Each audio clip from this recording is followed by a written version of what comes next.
Siglo XV, la vela. En el siglo XV, el siglo de la vela, los imperios por primera vez se expandieron a través de los océanos. China envió enormes flotas, pero las hizo volver al borde de la dominación mundial.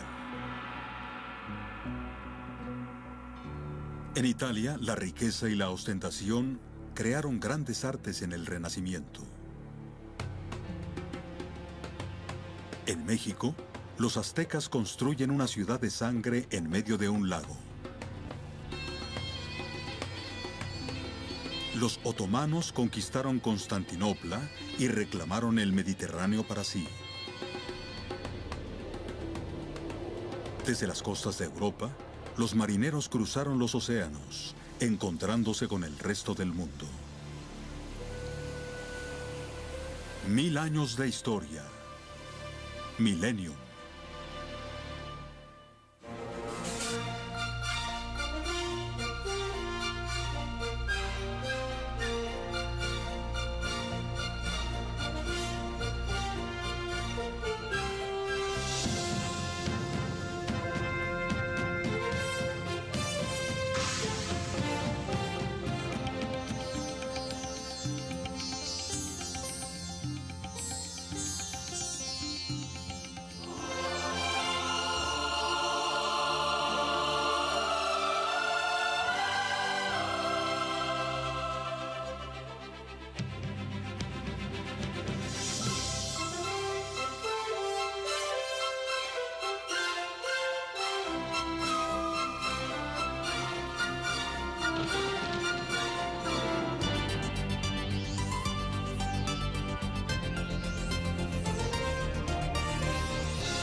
China.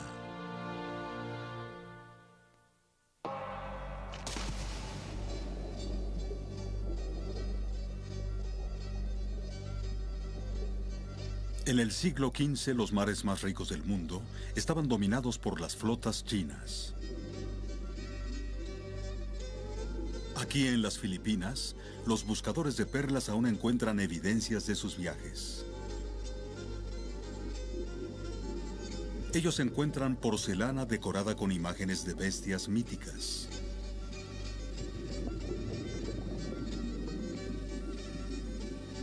Un plato muestra al huilin, símbolo de la buena suerte. La búsqueda de esta fabulosa criatura dio lugar a algunos de los mayores viajes de descubrimiento. En 1415, los chinos creyeron que habían encontrado a un auténtico huilin. Hizo su aparición como invitado en un banquete en la ciudad prohibida.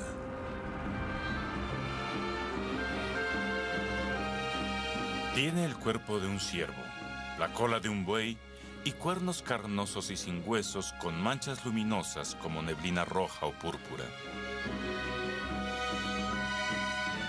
Camina con majestuosidad y cada movimiento suyo tiene ritmo.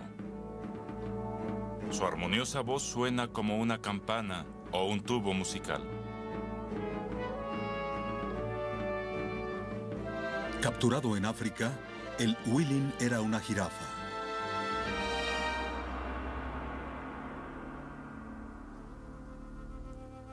El emperador comisionó expediciones a tierras lejanas para reunir información y demostrar la superioridad china al mundo.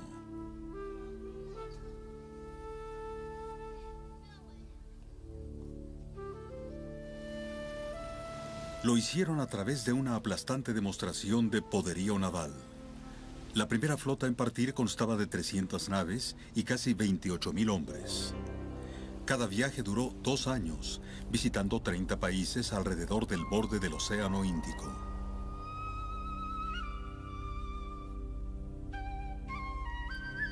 Los chinos llegaron hasta la Meca en el norte y Zanzíbar en el oeste.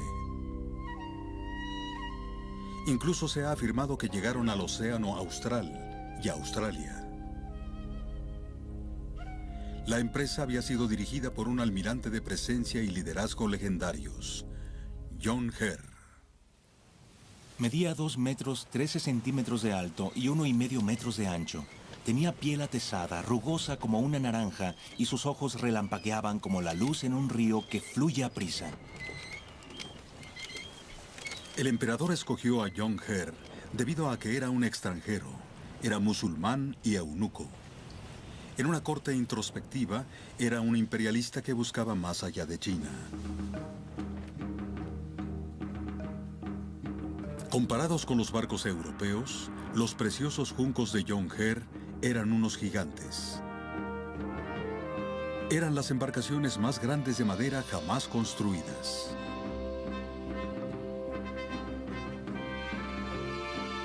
De 122 metros de largo y 45 metros de ancho, eran impulsadas por velas de bambú en 9 mástiles que podían ajustarse a cualquier ángulo en que el viento soplara.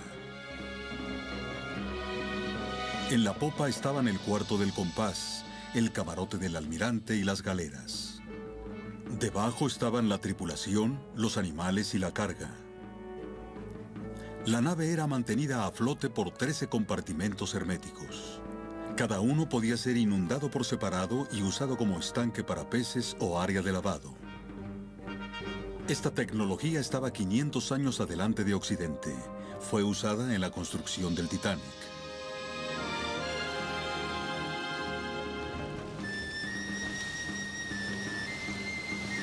Los navegantes determinaban la latitud midiendo el ángulo del sol y las estrellas respecto al horizonte. Para trazar su curso, los marineros ya entendían la diferencia entre el norte verdadero y el norte magnético.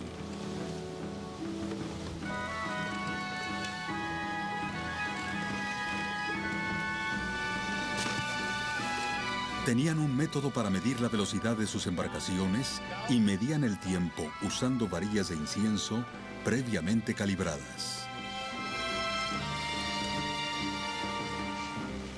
John Herr escribió: Sin importar la lejanía de los mares y tierras más allá del horizonte, sus distancias pueden ser calculadas, sus rutas registradas. Los detalles de los países que él inspeccionó fueron anotados por su topógrafo Ma Wan. Los pueblos costeros están llenos de singulares especias y bestias que evocan suspiros de admiración.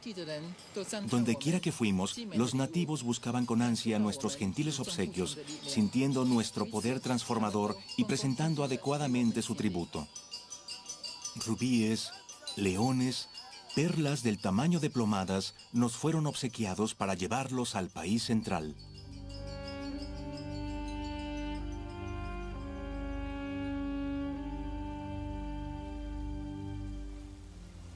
Rastros de estas expediciones perduran.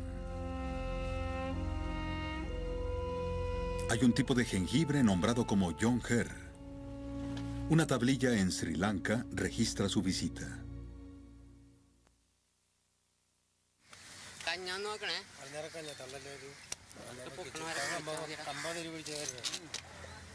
En la costa occidental de la India, redes de pescar chinas aún adornan la entrada al puerto de Cochin.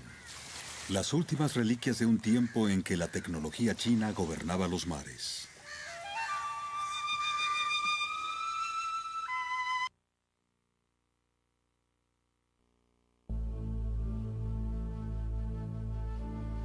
Los viajes de John Herr marcaron el principio y el final de la exploración marítima de la China imperial.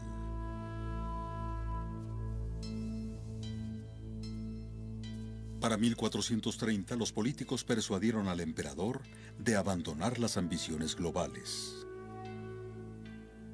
Los reyes bárbaros, escribió un sabio, deben ser tratados como gaviotas sin hogar. El consejo de los burócratas fue: el mundo exterior no tiene nada que ofrecerle a China, dejémoslo en paz. El esfuerzo naval fue detenido y jamás reasumido. A John Herr se le ordenó volver y jamás regresar al mar.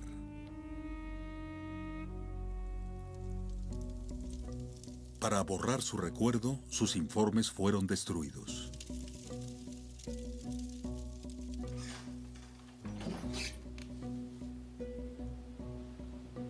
Hoy, John Hare y su gran aventura son virtualmente desconocidos en su propio país.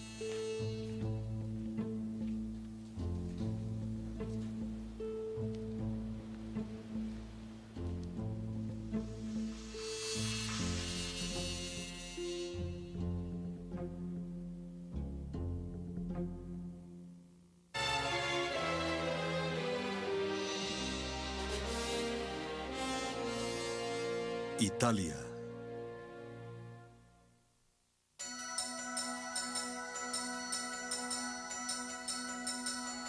Durante la mayor parte del siglo XV, Europa occidental estuvo en recesión. Pero en Florencia, los banqueros y mercaderes encontraron una nueva clase de riqueza que adquirir: arte, inspirado por la antigua Roma. Su inversión creó una civilización renaciente, el Renacimiento.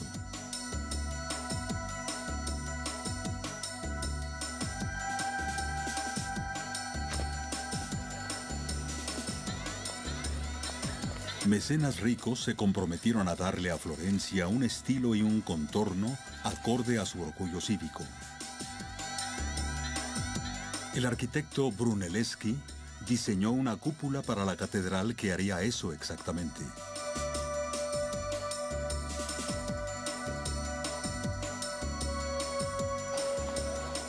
Los florentinos consideraban a su ciudad la ciudad ideal, perfectamente trazada de acuerdo a reglas de proporción trazadas por Dios.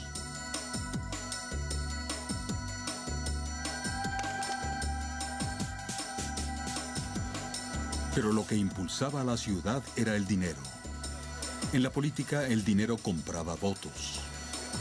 El derroche compraba prestigio.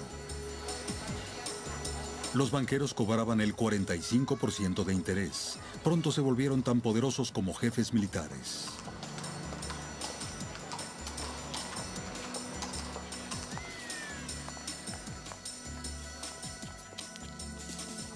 Las mujeres de Florencia mostraban su riqueza en la ropa.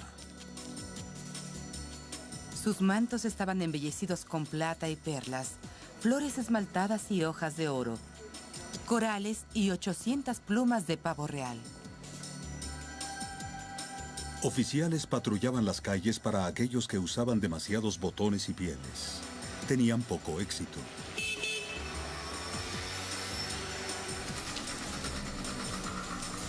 La familia que superó a todas las demás en la compra de poder era la mayor dinastía bancaria de la ciudad, los Medici.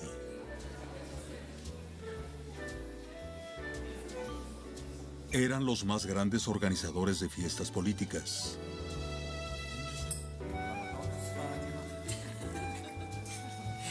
Solo Florencia podía entretener al concilio eclesiástico del Este y el Oeste en 1439. Los Medici lo financiaron.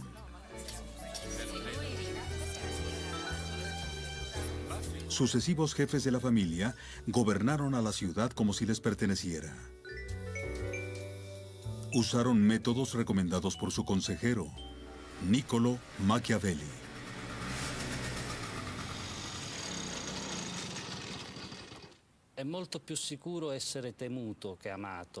Es mucho mejor ser temido que ser amado, si no podéis ser ambos. Podéis hacer esta generalización respecto a los hombres. Son desagradecidos y volubles, mentirosos y embusteros, huyen del peligro y codician el poder. Mientras los tratéis bien, serán vuestros.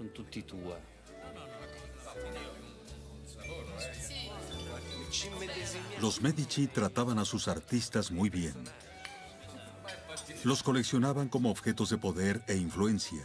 Les pagaban pródigamente y se deleitaban con su genialidad.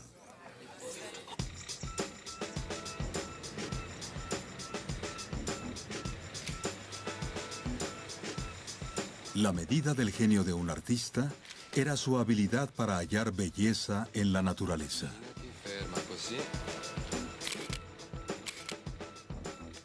Todo lo que la naturaleza produce está regulado por la ley de la armonía.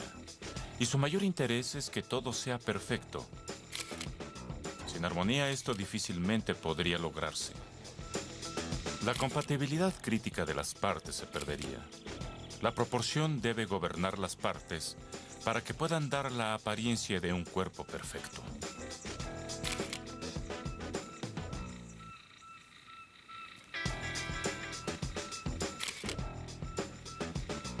Los artistas florentinos crearon formas ideales. Un ideal de belleza que Occidente ha heredado hasta la fecha.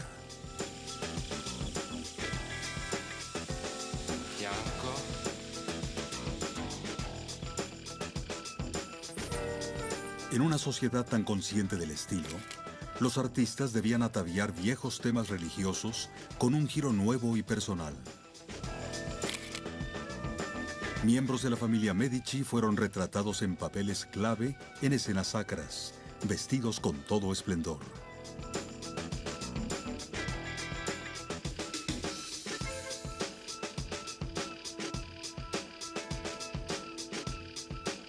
Y esos tejidos no resultaban baratos. Los mercaderes florentinos gastaban tanto en un solo atuendo como en una gran casa citadina. Un conjunto de tapices con brocados podía costar más que una propiedad en la ciudad.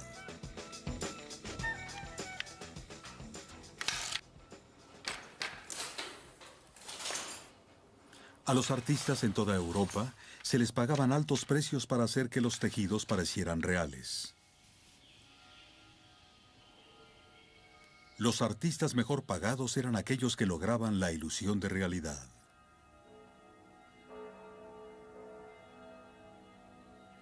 El valor de una pintura dependía de los colores que incluyera. Antes de que el artista tocara el lienzo, se hacía un contrato, estipulando cómo y dónde debía usarse cada color. El más costoso de todos era el azul ultramarino, fabricado con lapislázuli, solo encontrado en Afganistán. Después seguía el rojo kermes, hecho con arañas turcas machacadas, anaranjado ocre, de las montañas de Bavaria, siena rojizo, amarillo ocre.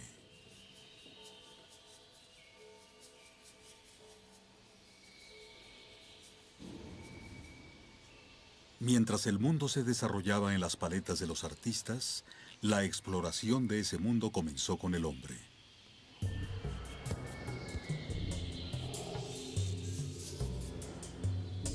La figura humana fue la medida con la cual el ancho mundo podía construirse.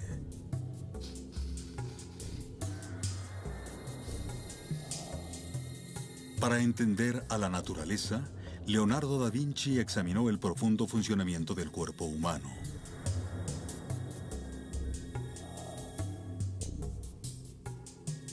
Su enfoque era el de un ingeniero. Diseñó fortificaciones y armas. Ideó paracaídas. Pero su obsesión dominante era el vuelo. La ciencia es el capitán, la práctica es el soldado. Aquellos que se enamoran de la práctica sin la ciencia son como un navegante sin timón o compás. La hélice crea una espiral en el aire que se eleva rápidamente. Del descubrimiento del hombre, la curiosidad del Renacimiento giró hacia el descubrimiento del mundo, y en el caso de Leonardo, hacia el cielo.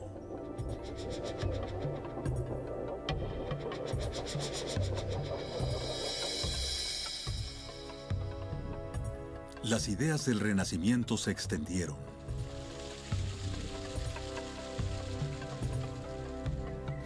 Las personas comenzaron a pensar de la misma forma y a usar la misma apariencia. Hoy las aspiraciones del Renacimiento sobreviven en el deseo de crear objetos hermosos y poseerlos.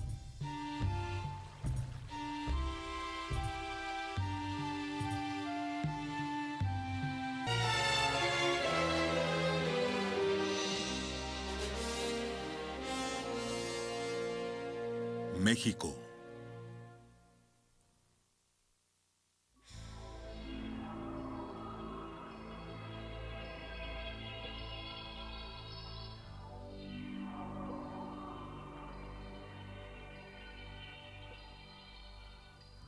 La Ciudad de México es una de las ciudades más grandes y activas del mundo. Hace 500 años, otra gran metrópoli se alzaba aquí.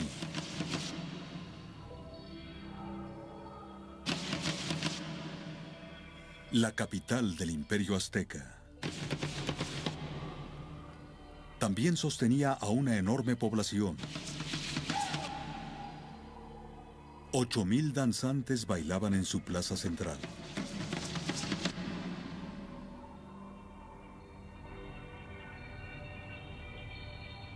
Hoy ya se oculta dentro de la ciudad moderna.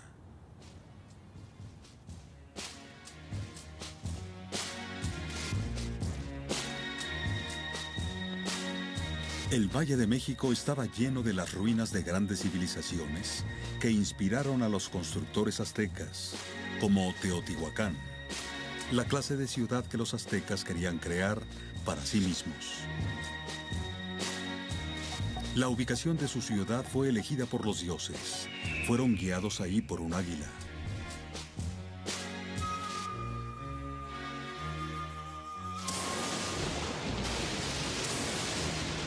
Encontraron un nido cubierto de huesos, el lugar del cactus y la piedra, Tenochtitlán. Los primeros europeos en verlo quedaron pasmados. Cuando vimos la ciudad construida en el agua y esa recta y nivelada calzada elevada que llevaba a Tenochtitlán, quedamos pasmados.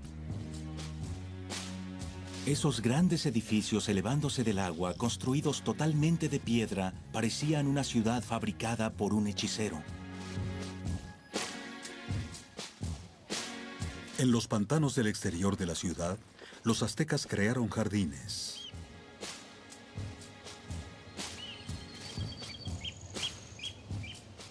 En este medio ambiente, a 2.300 metros sobre el nivel del mar, no podían cultivar toda la comida que necesitaban.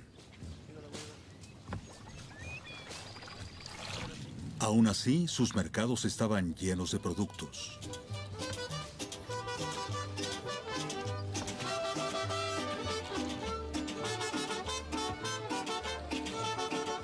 Venden miel, cera y tortillas, oro y plata, plomo y estaño, tejidos bordados y esclavos. Toda esta riqueza era generada por una actividad: la guerra.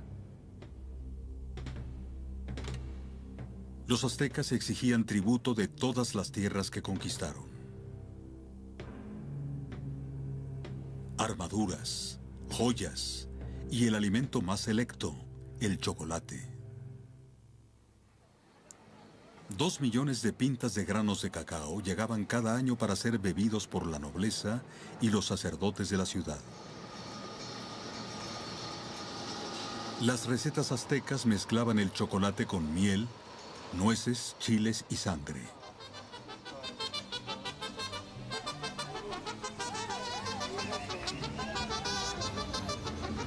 Para mantener este vasto imperio robado, necesitaban educar guerreros. Los niños debían valerse por sí mismos y enfrentaban una dura disciplina.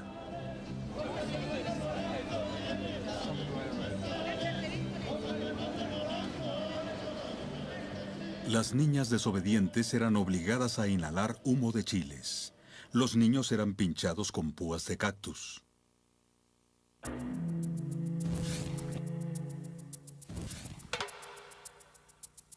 Los aztecas renovaban su mundo con fuego y mantenían al sol en el cielo con sangre.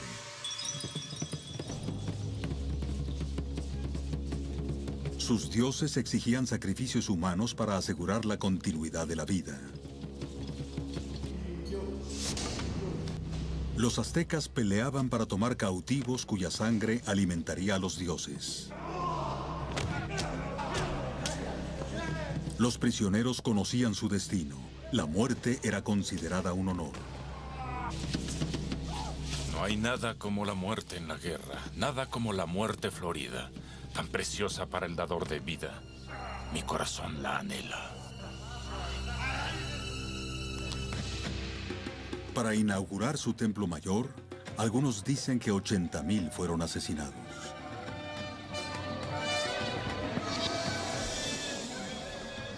Después del sacrificio, todo estaba manchado de sangre humana. Todos los jóvenes y jovencitas se vestían con guirnaldas y bailaban al compás de los tambores.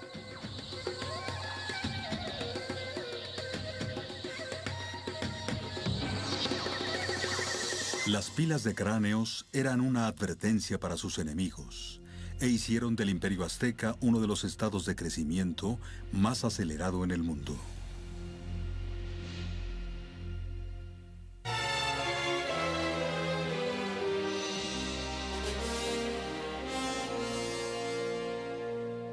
Turquía.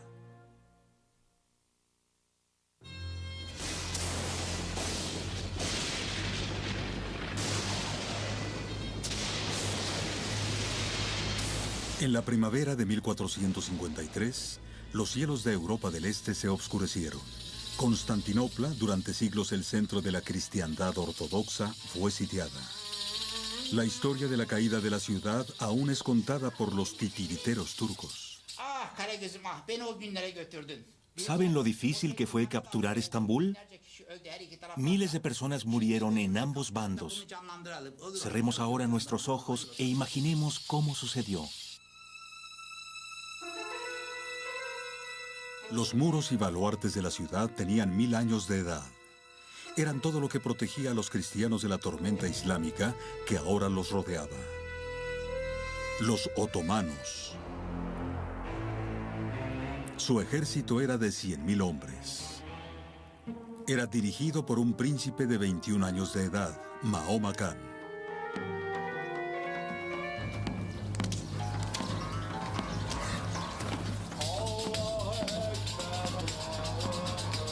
A mitad de la noche, Mahoma II lanzó el ataque final sobre los antiguos muros. Los cristianos eran superados 14-1, pero resistieron el asalto hasta el amanecer.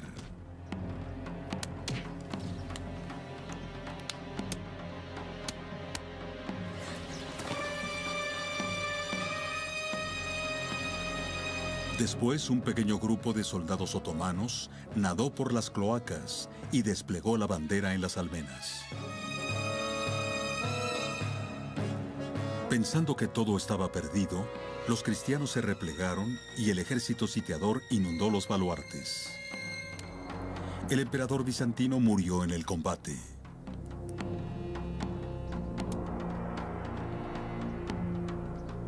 Mahoma II entró en la ciudad sobre un caballo blanco y cabalgó directo hacia la iglesia de Santa Sofía.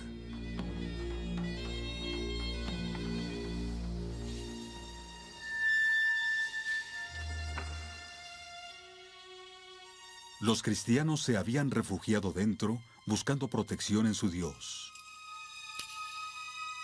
Los soldados otomanos se vengaron terriblemente de la ciudad que se negó a rendirse. Los sacerdotes fueron decapitados mientras celebraban misa. Las mujeres fueron asesinadas donde se arrodillaron. Los niños y niñas fueron violados en los altares.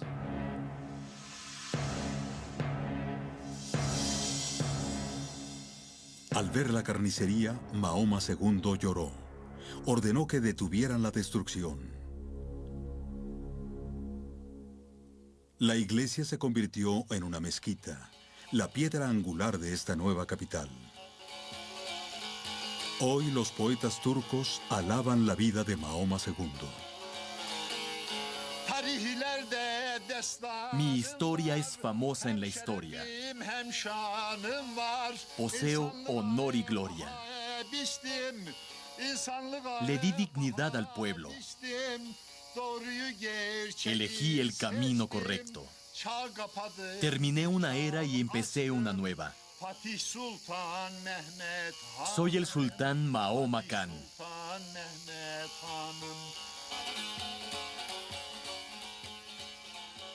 Mahoma II reconstruyó la ciudad con caridad y tolerancia. Digo que el imperio del mundo debe ser uno. Para lograr esa unidad no hay lugar más valioso que Constantinopla. Anexo a cada nueva mezquita, había un comedor de beneficencia que alimentaba a 10.000 personas al día.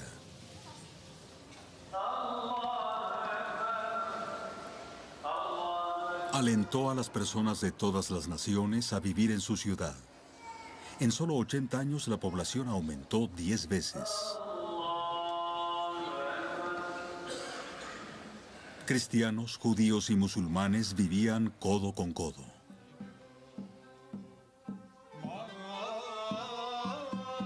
Esta tolerancia estaba representada en su trato hacia los derviches giradores. Mahoma II construyó una sala de oración para esta nómada secta musulmana. Y aquí adoraban a Dios a través de la música, girando hasta llegar al éxtasis.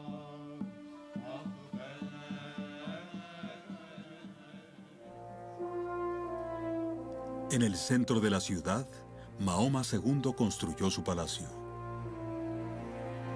Doy órdenes para la construcción de un palacio en el sitio del antiguo Bizancio. Nada le faltará.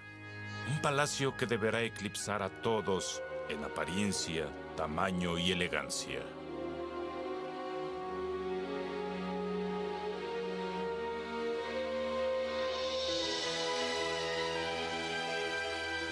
Desde este epicentro, el Imperio Otomano creció. Estando en Europa y Asia, su reino pronto se extendió hasta el Danubio y el Éufrates, siguiendo las ricas rutas de comercio.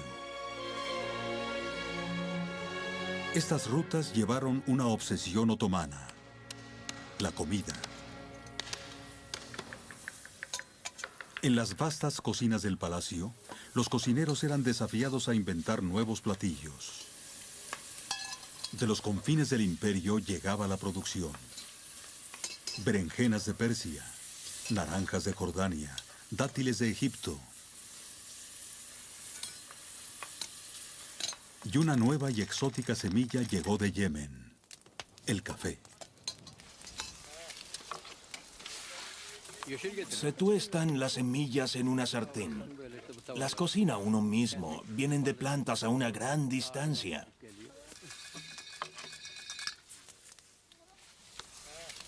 Ya que su religión les prohibía el alcohol, los mercaderes musulmanes valoraban las propiedades estimulantes del café en sus viajes a través del imperio.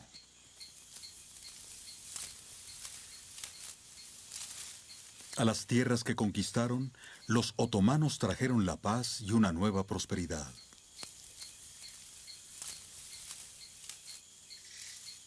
Pero amasar un enorme imperio terrestre no era suficiente para Mahoma II.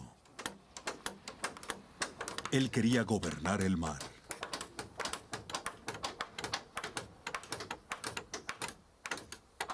Mahoma II atacó a la mayor fuerza naval de la época: Venecia.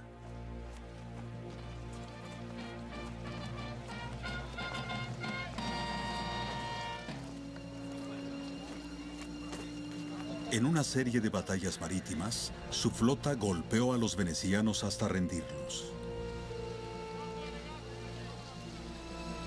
Para el fin del siglo, los otomanos habían convertido el este del Mediterráneo en un lago islámico.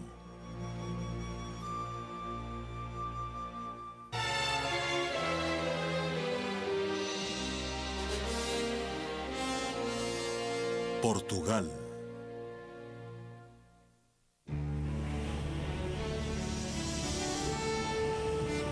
En el siglo XV, Portugal y España fijaron la vista desde una esquina de Europa hacia un inexplorado océano.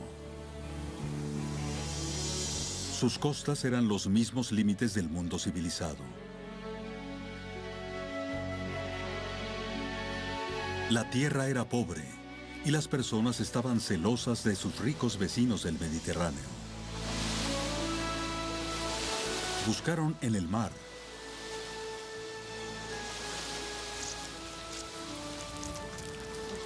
tradicionalmente dominio de monstruos y serpientes, el océano se convirtió ahora en un lugar de oportunidades.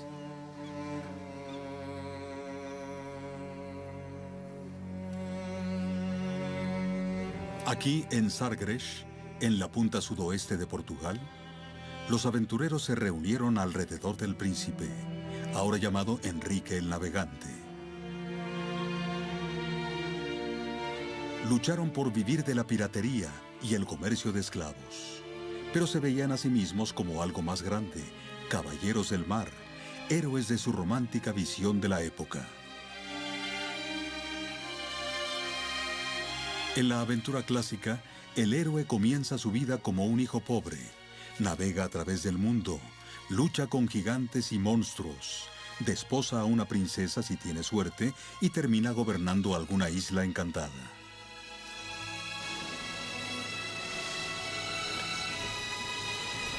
Este cuento de hadas espoleó a los descubridores para empezar su exploración del mundo.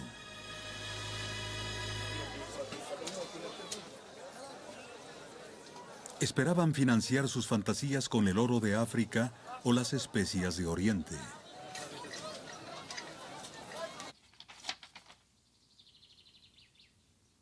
Las especias daban sabor a la comida y posición a la mesa de un hombre rico. Los mercaderes y reyes contrataban geógrafos para descubrir nuevas rutas hacia los países donde se obtenían.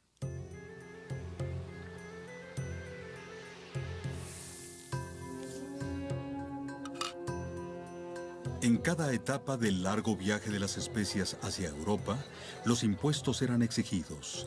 Pasaban a través de las manos de incontables intermediarios que aseguraban precios elevados. De esto debe entenderse que muy grandes cantidades deben producirse en el Oriente y no hace falta imaginar que para nosotros valen tanto como el oro.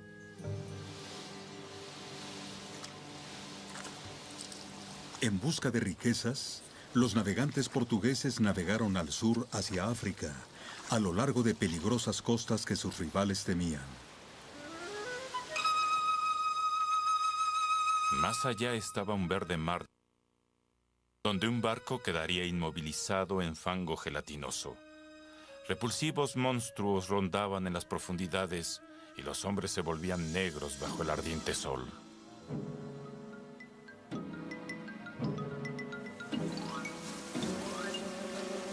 Cada expedición se aventuraba algunos grados más hacia el sur, trazando meticulosamente la costa de esta nueva tierra.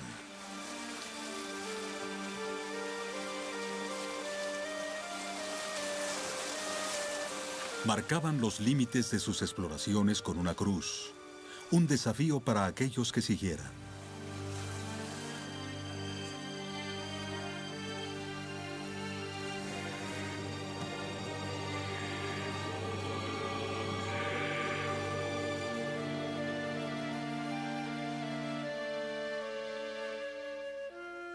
Los navegantes portugueses se mantuvieron cerca de la costa de África hasta que alcanzaron el mayor obstáculo de todos, el Cabo de las Tormentas.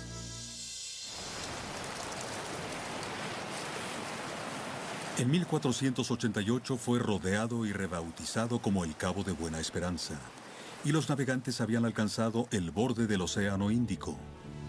Pero las corrientes y los vientos estaban contra ellos, no podían ir más allá. En Lisboa, el hijo de un tejedor tuvo otra idea: dirigirse al oeste por el Océano Atlántico. Su nombre era Colón.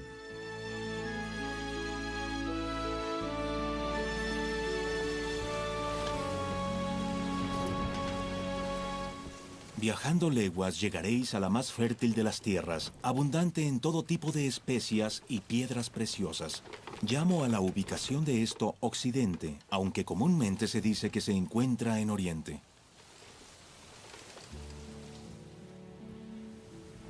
Para obtener apoyo oficial y financiero para una aventura romántica, Colón necesitaba un plan astuto. Revisó libros y mapas. Él argumentaba que el continente euroasiático se extendía por la mitad del mundo. Creía que la costa de Japón estaba a la mitad del Atlántico, en el curso de vientos que hasta entonces nadie había seguido. Si él podía llegar ahí, se volvería rico.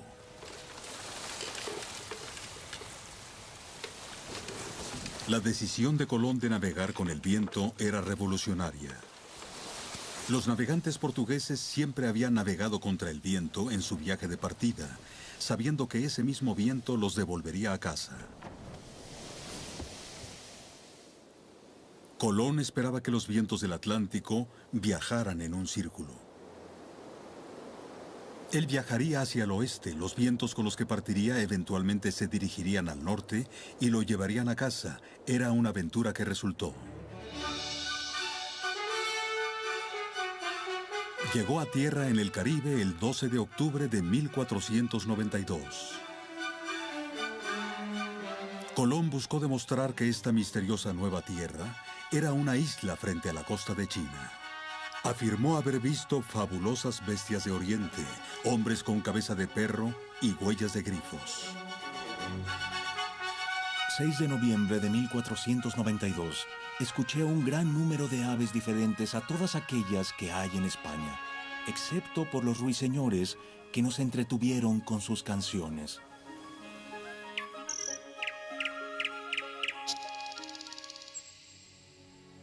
Pero su deseo de encontrar el Oriente lo había cegado a la realidad. Los ruiseñores no son encontrados en el Nuevo Mundo.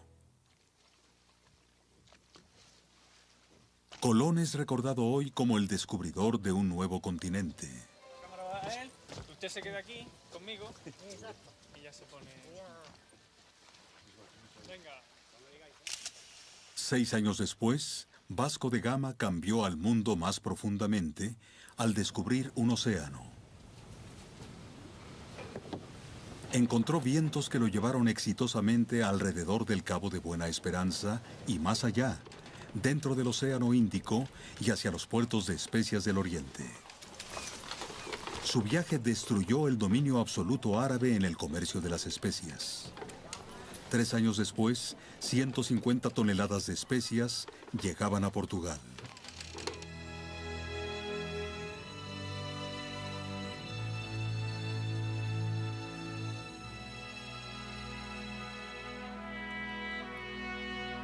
El Atlántico fue la autopista de Europa hacia el mundo.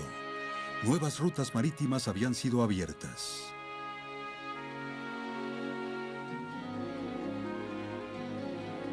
En el siguiente siglo, los plebeyos de Europa se trasladaron a sus puntos extremos, a Lisboa, Sevilla y ciudades con acceso a los ilimitados océanos,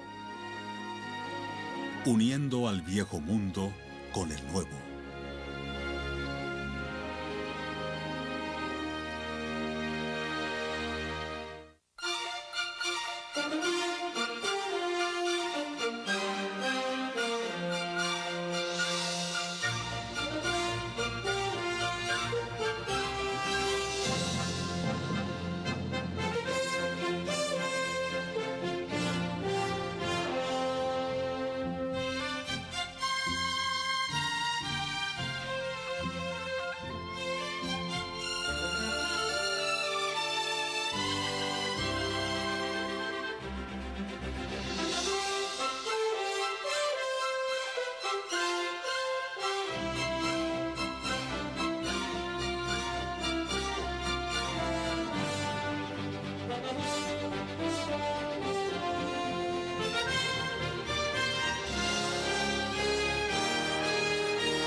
Estuvieron cerca de la costa de África hasta que alcanzaron el mayor obstáculo de todos, el Cabo de las Tormentas.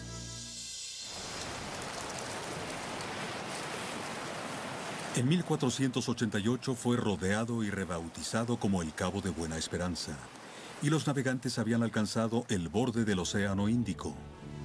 Pero las corrientes y los vientos estaban contra ellos, no podían ir más allá. En Lisboa, el hijo de un tejedor tuvo otra idea: dirigirse al oeste por el Océano Atlántico. Su nombre era Colón.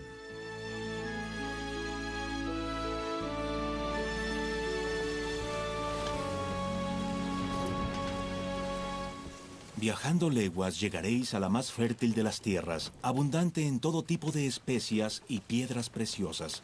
Llamo a la ubicación de esto Occidente, aunque comúnmente se dice que se encuentra en Oriente. Para obtener apoyo oficial y financiero para una aventura romántica, Colón necesitaba un plan astuto. Revisó libros y mapas. Él argumentaba que el continente euroasiático se extendía por la mitad del mundo. Creía que la costa de Japón estaba a la mitad del Atlántico, en el curso de vientos que hasta entonces nadie había seguido. Si él podía llegar ahí, se volvería rico.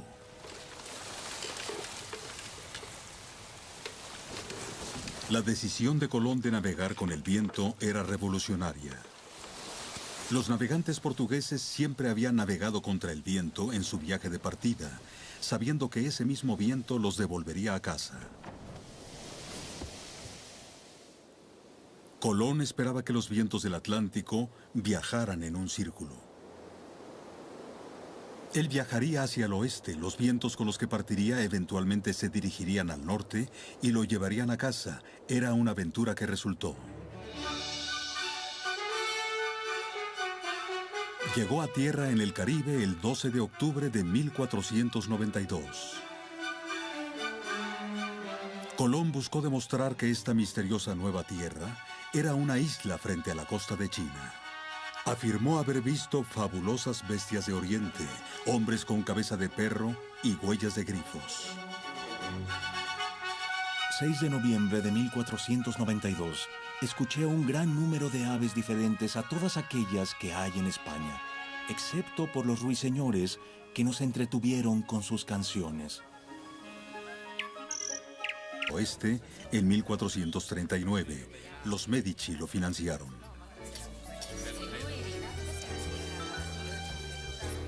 Sucesivos jefes de la familia gobernaron a la ciudad como si les perteneciera. Usaron métodos recomendados por su consejero, Niccolo Machiavelli.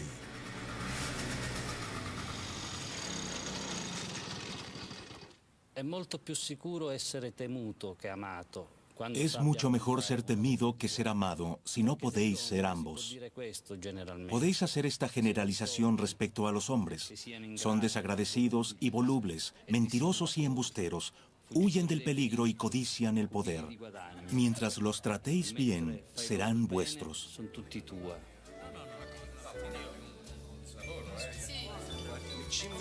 Los Medici trataban a sus artistas muy bien. Los coleccionaban como objetos de poder e influencia. Les pagaban pródigamente y se deleitaban con su genialidad.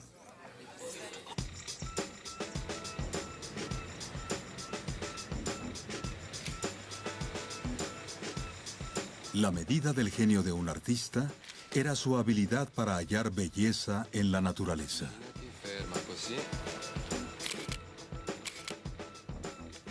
Todo lo que la naturaleza produce está regulado por la ley de la armonía. Y su mayor interés es que todo sea perfecto. Sin armonía esto difícilmente podría lograrse. La compatibilidad crítica de las partes se perdería. La proporción debe gobernar las partes para que puedan dar la apariencia de un cuerpo perfecto.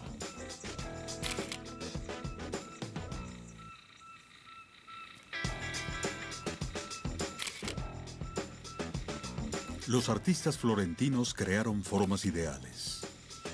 Un ideal de belleza que Occidente ha heredado hasta la fecha.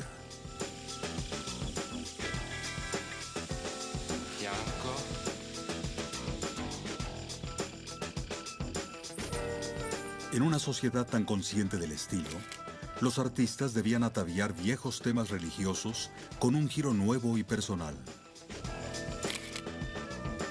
Miembros de la familia Medici fueron retratados en papeles clave en escenas sacras, vestidos con todo esplendor.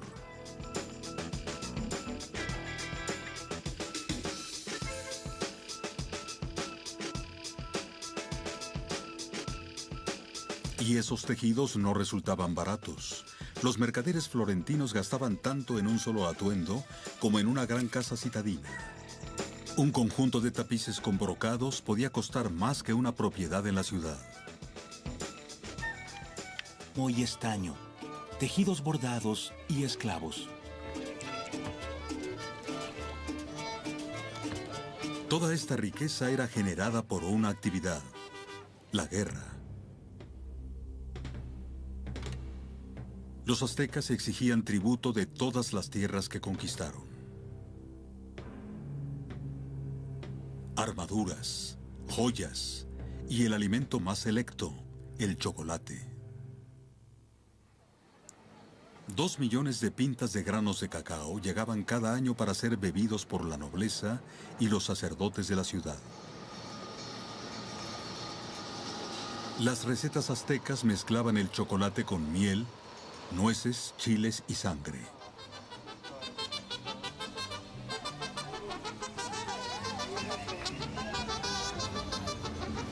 Para mantener este vasto imperio robado, necesitaban educar guerreros. Los niños debían valerse por sí mismos y enfrentaban una dura disciplina.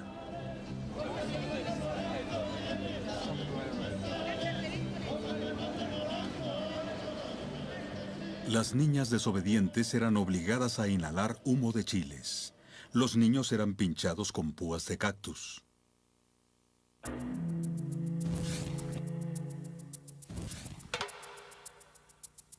Los aztecas renovaban su mundo con fuego y mantenían al sol en el cielo con sangre.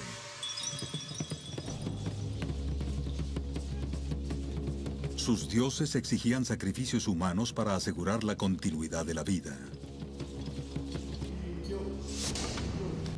Los aztecas peleaban para tomar cautivos cuya sangre alimentaría a los dioses.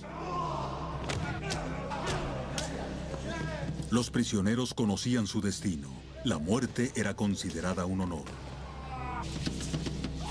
No hay nada como la muerte en la guerra. Nada como la muerte florida, tan preciosa para el dador de vida. Mi corazón la anhela. Para inaugurar su templo mayor, algunos dicen que 80,000 fueron asesinados.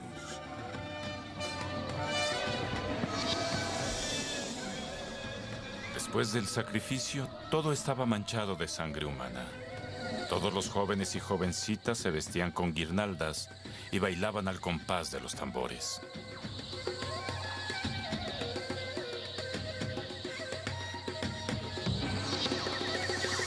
Las pilas de cráneos eran una advertencia para sus enemigos e hicieron del Imperio Azteca uno de los estados de crecimiento más acelerado en el mundo.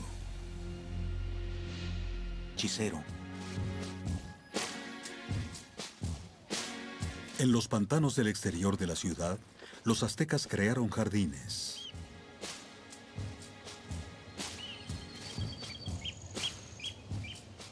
En este medio ambiente, a 2.300 metros sobre el nivel del mar, no podían cultivar toda la comida que necesitaban. Aún así, sus mercados estaban llenos de productos.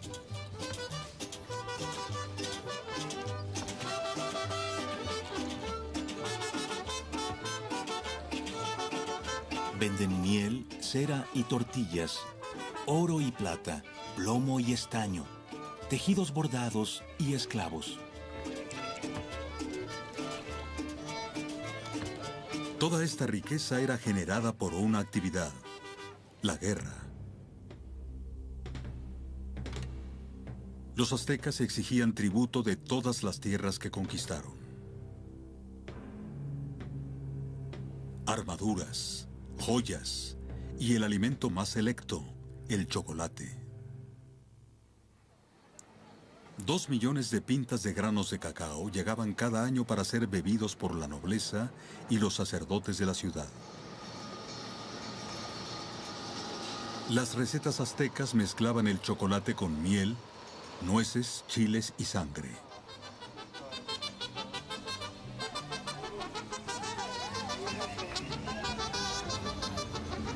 Para mantener este vasto imperio robado, necesitaban educar guerreros. Los niños debían valerse por sí mismos y enfrentaban una dura disciplina.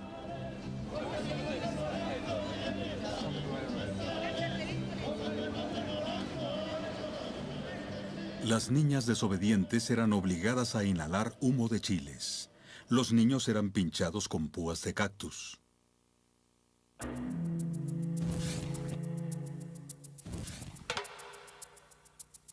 Los aztecas renovaban su mundo con fuego y mantenían al sol en el cielo con sangre.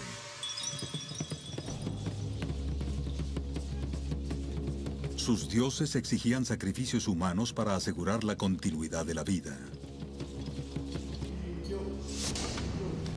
Los aztecas peleaban para tomar cautivos cuya sangre alimentaría a los dioses.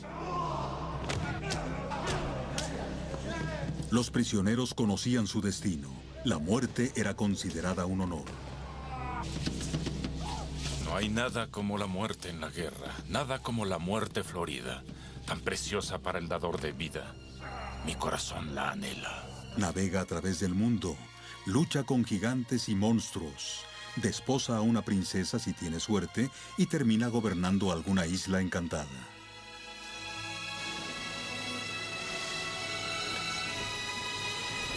Este cuento de hadas espoleó a los descubridores para empezar su exploración del mundo.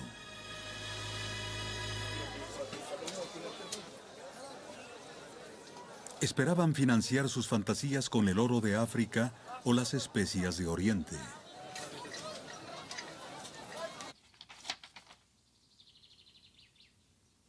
Las especias daban sabor a la comida y posición a la mesa de un hombre rico. Los mercaderes y reyes contrataban geógrafos para descubrir nuevas rutas hacia los países donde se obtenían.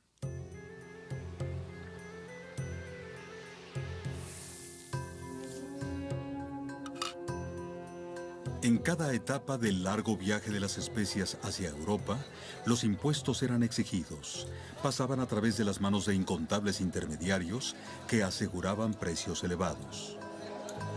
De esto debe entenderse que muy grandes cantidades deben producirse en el Oriente y no hace falta imaginar que para nosotros valen tanto como el oro.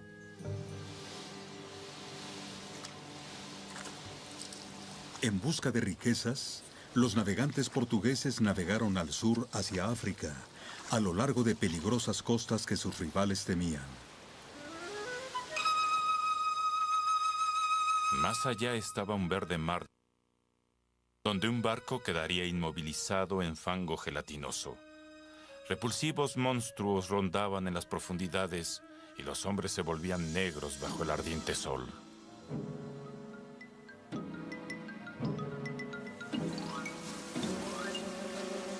Cada expedición se aventuraba algunos grados más hacia el sur, trazando meticulosamente la costa de esta nueva tierra.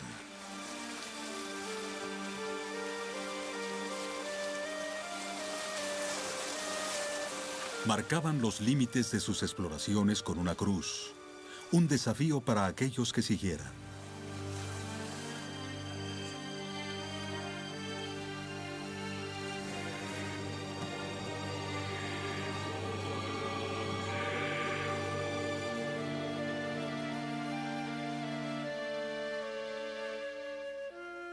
Los navegantes portugueses se mantuvieron cerca de la costa de África hasta que alcanzaron el mayor obstáculo de todos, el Cabo de las Tormentas.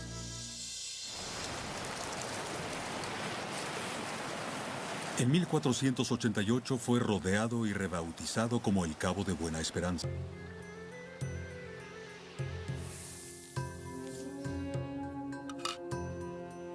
En cada etapa del largo viaje de las especias hacia Europa, los impuestos eran exigidos.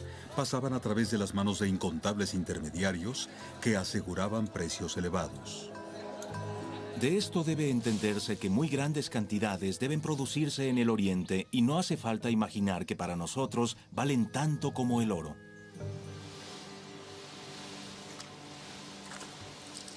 En busca de riquezas, los navegantes portugueses navegaron al sur hacia África, a lo largo de peligrosas costas que sus rivales temían. Más allá estaba un verde mar, donde un barco quedaría inmovilizado en fango gelatinoso. Repulsivos monstruos rondaban en las profundidades y los hombres se volvían negros bajo el ardiente sol.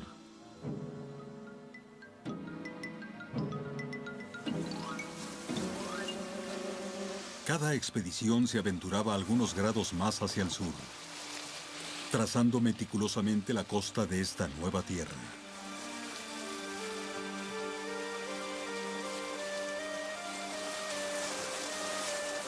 Marcaban los límites de sus exploraciones con una cruz, un desafío para aquellos que siguieran.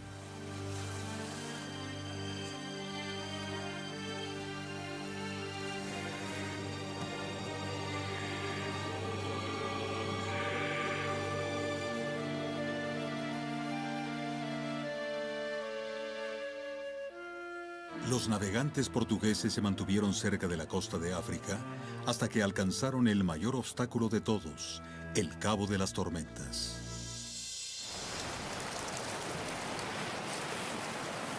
En 1488 fue rodeado y rebautizado como el Cabo de Buena Esperanza, y los navegantes habían alcanzado el borde del Océano Índico.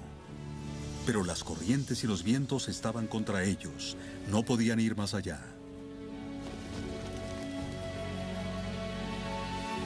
En Lisboa, el hijo de un tejedor tuvo otra idea: dirigirse al oeste por el Océano Atlántico. Su nombre era Colón.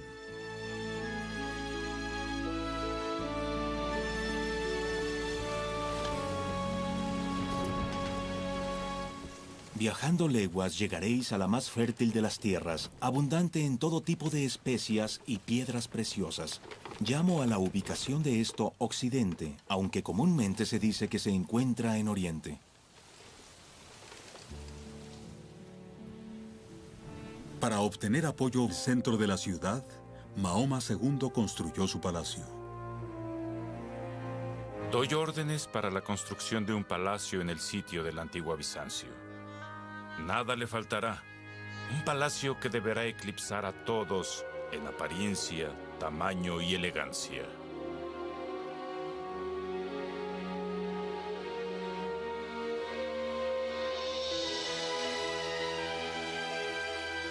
Desde este epicentro, el Imperio Otomano creció.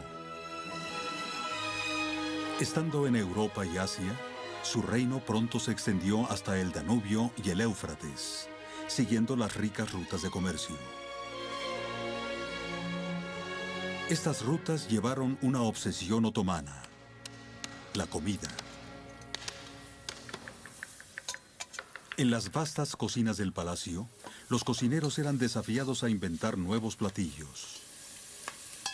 De los confines del imperio llegaba la producción: berenjenas de Persia, naranjas de Jordania, dátiles de Egipto. Y una nueva y exótica semilla llegó de Yemen: el café. Se tuestan las semillas en una sartén. Las cocina uno mismo. Vienen de plantas a una gran distancia.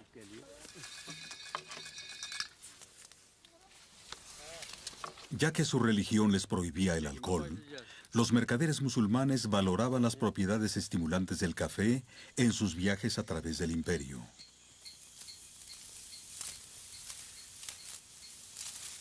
A las tierras que conquistaron, los otomanos trajeron la paz y una nueva prosperidad.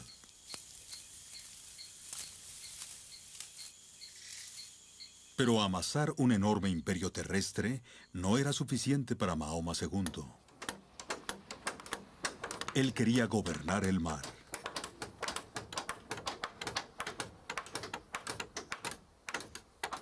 Mahoma II atacó a la mayor fuerza naval de la época: Venecia.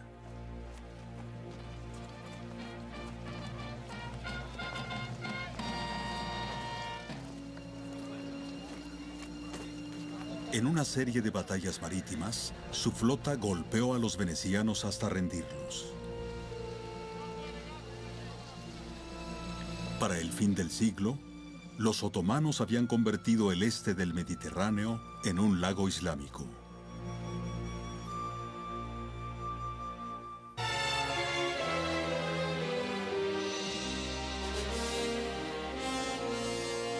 Portugal.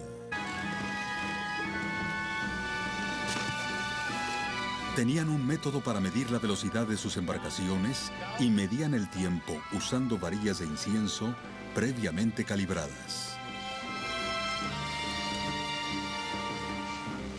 John Hare escribió: sin importar la lejanía de los mares y tierras más allá del horizonte, sus distancias pueden ser calculadas, sus rutas registradas. Los detalles de los países que él inspeccionó fueron anotados por su topógrafo Ma Wan. Los pueblos costeros están llenos de singulares especias y bestias que evocan suspiros de admiración. Donde quiera que fuimos, los nativos buscaban con ansia nuestros gentiles obsequios, sintiendo nuestro poder transformador y presentando adecuadamente su tributo. Rubíes, leones, perlas del tamaño de plomadas nos fueron obsequiados para llevarlos al país central.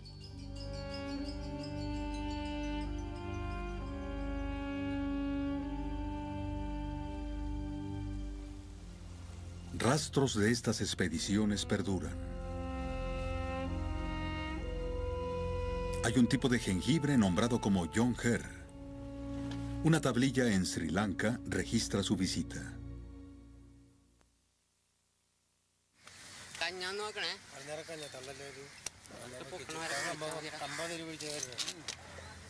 En la costa occidental de la India, redes de pescar chinas aún adornan la entrada al puerto de Cochin. Las últimas reliquias de un tiempo en que la tecnología china gobernaba los mares.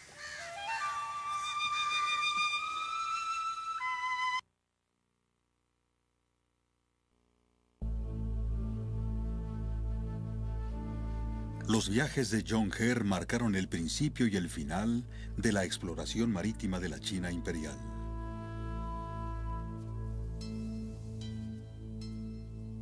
Para 1430, los políticos persuadieron al emperador de abandonar las ambiciones globales. Los reyes bárbaros, escribió un sabio, deben ser tratados como gaviotas sin hogar.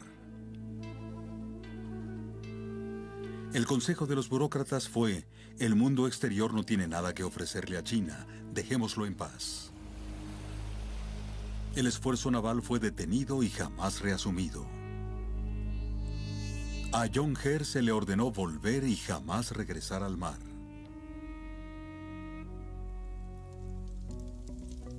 Para borrar su recuerdo, sus informes fueron destruidos.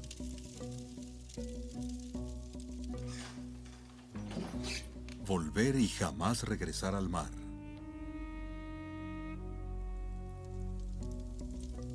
Para borrar su recuerdo, sus informes fueron destruidos.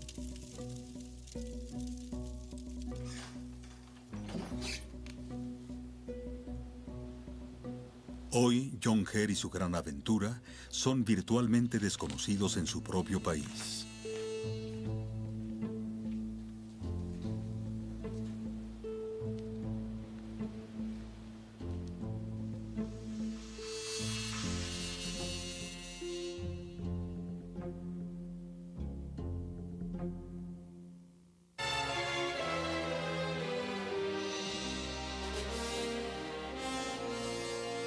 Italia.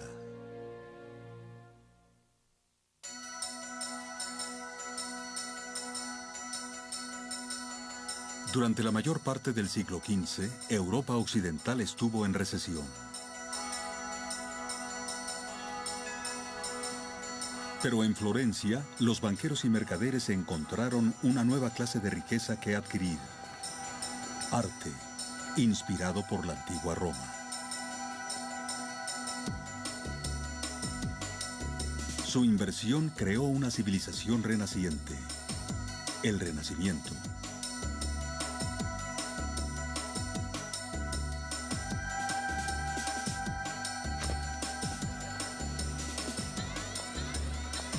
Mecenas ricos se comprometieron a darle a Florencia un estilo y un contorno acorde a su orgullo cívico.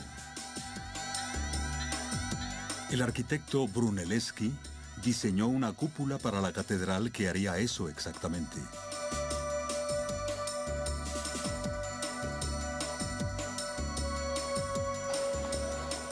Los florentinos consideraban a su ciudad la ciudad ideal, perfectamente trazada de acuerdo a reglas de proporción trazadas por Dios.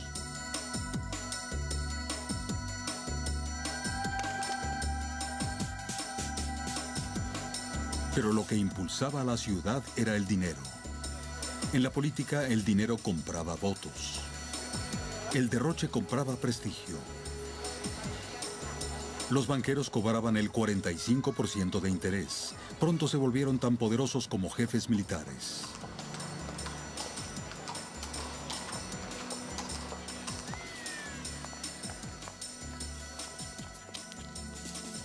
Las mujeres de Florencia mostraban su riqueza en la ropa. Sus mantos estaban embellecidos con plata y perlas, flores esmaltadas y hojas de oro, corales y 800 plumas de pavo real. Los florentinos consideraban a su ciudad la ciudad ideal, perfectamente trazada de acuerdo a reglas de proporción trazadas por Dios.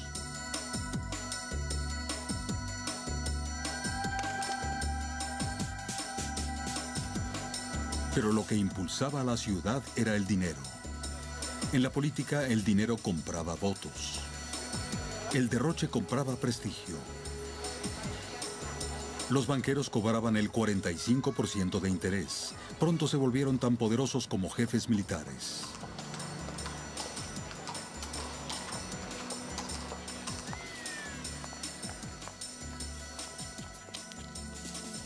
Las mujeres de Florencia mostraban su riqueza en la ropa.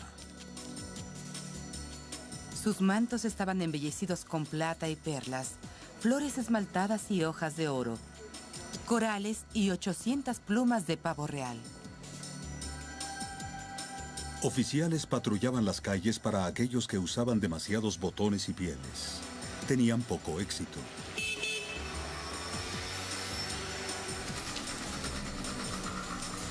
La familia que superó a todas las demás en la compra de poder era la mayor dinastía bancaria de la ciudad, los Medici.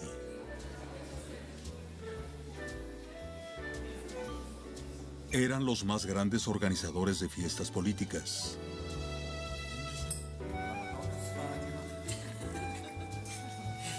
Solo Florencia podía entretener al concilio eclesiástico del Este y el Oeste en 1439. Los Medici lo financiaron.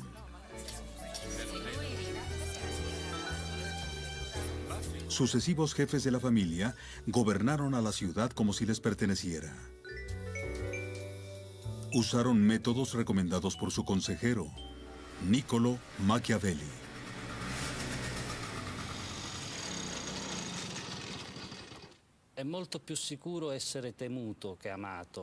Es mucho mejor ser temido que ser amado, si no podéis ser ambos. Podéis hacer esta generalización respecto a los hombres. Son desagradecidos y volubles, mentirosos y embusteros, huyen del peligro y codician el poder. Mientras los tratéis bien, serán vuestros.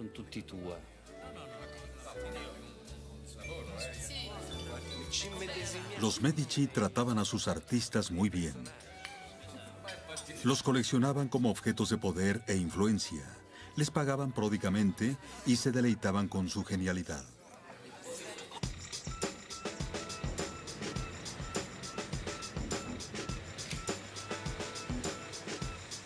La medida del genio de un artista